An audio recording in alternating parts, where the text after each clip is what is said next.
Most people don't like to admit it, but you felt it when someone's words don't match their actions, when the energy changes, the replies slow down, the excuses start, and you quietly wonder if they even care or if you're holding on to an idea of them that was never real. Stoicism teaches that pain begins when we expect others to treat us the way we treat them, because most hurt is not personal. It is simply who people are. When someone doesn't care, you see it in their behavior long before they say it. And a Stoic does not chase explanations or beg for clarity.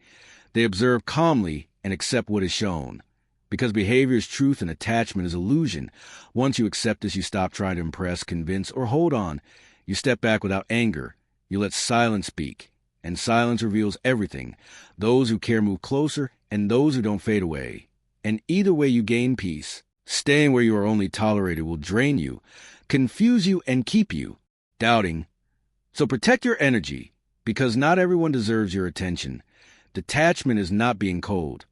It is choosing clarity and self-respect. Seneca said that we suffer more in our imagination than in real life, because you don't suffer just because someone doesn't care. You suffer because you keep hoping that one day they will. Stoicism teaches you to let go of that hope, because someone's distance is not a puzzle you need to solve, and someone's lack of effort is not your responsibility. The Stoic way is to observe calmly, accept the truth, and move toward people who truly value you. When you stop chasing attention, approval, and validation, you take your power back. Real indifference is not pretending not to care, but knowing your worth so deeply that you no longer depend on anyone's response.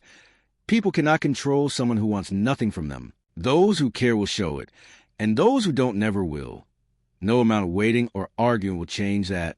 Your peace is too valuable to give to someone who cannot appreciate it. And when you act with self-respect, you become calmer, stronger, and harder to shake. People may treat you differently not because they care more, but because they feel that you are no longer controlled by hope or fear. And by the time they realize your value, you'll already be moving forward focused, confident, and free.